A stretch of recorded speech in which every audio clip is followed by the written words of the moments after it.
Hello friends, आज हम C TET के लिए एनसीईआरटी साइंस क्लास 6 का पहला चैप्टर करेंगे। हम चैप्टर वाइज स्टार्ट करेंगे साइंस की, और ईवीएस का हमने स्टार्ट किया है ताकि सी टेट के एग्ज़ाम आने से पहले हम साइंस और ईवीएस का सभी टॉपिक कवर कर लें। हमारा एनसीईआरटी जो हमारे पास 6 क्लास की है उसका पहला जो चैप्टर है, भोजन यहाँ कहाँ से आता है। आपने देखा होगा कि हम भारत में अगर देखें 28 राज्य हैं, 28 राज्य में अलग अलग प्रकार का भोजन खाया जाता है। यानी कि अगर हम उत्तर भारत की बात करें, यहाँ गेहूँ यानी रोटी को ज़्यादा प्रेफरेंस दी जाती है। अगर हम साउथ वाले एरिया में जाएंगे वहाँ चावल खाए जाते हैं। चावल भी अलग किस्म के होते हैं, वे थोड़े मोटे होते हैं। तो उसी के बारे में आज बात करते हैं। हम देखते हैं कि हम भोजन तैयार करने के लिए अलग अलग पदार्थों को यूज़ करते हैं। यदि हम 2 पदार्थों को यूज़ करते हैं, जो पदार्थों को हम यूज़ करते हैं उन्हें हम संघटक बोलते हैं। तो हम भोजन तैयार करने के लिए 2 पदार्थों या संघटकों की आवश्यकता होती है। जैसे अगर हम देखें, हमें रोटी बनानी है, तो रोटी बनाने के लिए हमें आटा चाहिए और पानी चाहिए। दाल बनानी है, पहले कच्ची दाल चाहिए, पानी चाहिए, नमक चाहिए, तेल घी चाहिए, मसाले चाहिए। तो अब हम देख लेते हैं कि खाद्य सामग्री और उनके स्रोत। जैसे हमारे पास इडली है, उसके लिए हम चावल से भी बन जाती है इडली, उड़द की दाल से बन जाती है, बहुत से लोग सूजी से भी बना लेते हैं। आजकल तो बेसन की भी इडली का शौक चल रहा है। किचन करी है, किचन मसाला, तेल घी, जल, खीर, दूध, चावल, चीनी। अब अगर हम बात करें खाद्य सामग्री की, तो खाद्य सामग्री मुख्यतः 2 प्रकार से आती है, चाहे तो पौधों से आएगी या फिर जंतुओं से आएगी। अगर इडली की बात करें, जो इसकी खाद्य सामग्री है वो सारी हमें पौधों से प्राप्त हुई है। अगर हम चिकन करी की बात करें तो जंतु से, उसमें जो तेल घी लगाएंगे वो पौधों से प्राप्त होता है। खीर जब बनाते हैं तो दूध हमें जंतु से मिलता है और चावल हमें पौधों से मिलते हैं। तो हम यहाँ निष्कर्ष निकालते हैं कि जो पौधे हैं विभिन्न खाद्य संकटों के, जैसे अन्न, सब्जी, फूल इत्यादि के स्रोत हैं। जितने भी हमें खाद्य सामग्री होती है, जिस प्रकार अन्न हो गया, सब्जी हो गया, फल हो गया, फूल हो गया, सब हमें पौधों से मिलेगा। जंतुओं से हमें दूध मिलता है, मांस मिलता है, अंडे मिलते हैं और अन्य जैव उत्पाद प्राप्त होते हैं। यहाँ से एक क्वेश्चन यह बन सकता है सी टेट के लिए कि सब्जी किससे प्राप्त होता है, या फिर हम बोल सकते हैं कि अंडा का स्रोत क्या है। भोजन के रूप में पौधों के भाग और जंतु उत्पाद।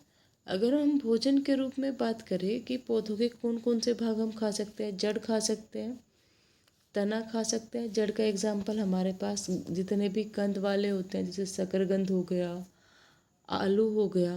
तना के केस में अगर हम बात करें, तना गन्ने का तना खाया जाता है। फूल खाए जाते हैं, सीताफल यानी कि काशी फल जो होते हैं, फूल होते हैं, उसकी पिट्ठी बनाते हैं। तो कुछ पौधों के 2 या 2 से अधिक भाग खाने योग्य होते हैं। उदाहरण के लिए सरसों के बीज। सरसों के बीज से हमें तेल प्राप्त होता है। सरसों के तेल को बहुत अच्छा भी माना जाता है, उससे सब्जी में छौंक लगाया जाता है। और भी तेल को हम अलग अलग जगह पे उसका प्रयोग लाते हैं। और सरसों का जो पत्तियों वाला भाग है, उससे हम साग बनाते हैं। सरसों का साग मक्की की रोटी के साथ बहुत अच्छा कॉम्बिनेशन बनता है। अब देखो यहाँ पे दिया हुआ है बैंगन का भरता। संघटक क्या है? बैंगन है, मिर्च मसाले हैं। जो बैंगन है वो पौधों का फल वाला पार्ट है। अब आता है हमारे पास, जैसे हम मूंग और चने के कुछ बीज हमने लिए, उन्हें पानी में डाल के रख दिया हमने रात भर, और जब अगले दिन हमने उसे पानी से निकाला तो उसे कपड़े में लपेट के रख देंगे। तो जब 1 दिन बाद या 1 रात बाद हम निकालेंगे तो वे अंकुरित हो जाते हैं, उन पे सफ़ेद संरचना निकल आती है, उसे हम अंकुरित बोलते हैं। अंकुरित बीज निकल आए हैं। ये अंकुरित होने के साथ साथ बहुत ज़्यादा स्वादिष्ट होते हैं और इनमें सभी पोषक तत्व हमें प्राप्त हो जाते हैं। इसी प्रकार हम देखते हैं कि शहद कहाँ से आता है। आपने जगह जगह पेड़ों पर मधुमक्खियों को छत्ते लगे हुए देखे होंगे या मधुमक्खियाँ भिनभिनाती देखती हुई होंगी। तो जो मधुमक्खियाँ होती हैं हमें फूलों से मकरकंद यानी कि मीठा जो उनका रस होता है फूलों के अंदर, उसे इकट्ठा कर लेती हैं और उसका भंडारण करती हैं अपने छत्ते में। फूल और उनका मकरकंद वर्ष में मतलब साल में केवल कुछ समय में ही उपलब्ध होता है और जो मधुमक्खियाँ होती हैं इस मकरकंद का भंडारण करती हैं और फिर इसका पूरे साल उपयोग करती हैं। आपने देखा होगा जब जो लोग मधुमक्खियों को बड़े मधुमक्खी पालन करते हैं वो उन डब्बों को अगर एक जगह पे कुछ टाइम रखने के बाद फिर उन्हें दूसरी जगह शिफ्ट कर देते हैं, क्योंकि वो आसपास के जो फूल होते हैं उनका रस वो चूस चुकी होती है और फिर उन्हें दूसरा रस देने के लिए या अधिक मात्रा में शहद इकट्ठा करने के लिए भी उसे दूसरी जगह पे शिफ्ट कर देते हैं। जंतु क्या खाते हैं, जैसे भेड़ बकरी कुत्ता, ये जंतु क्या खाएंगे, घास खाएंगे। कुछ जंतु कीटों को भी खाते हैं। भैंस क्या खाती है, घास खली भूसा अनाज पत्ती। बिल्ली छोटे जंतु पक्षी दूध।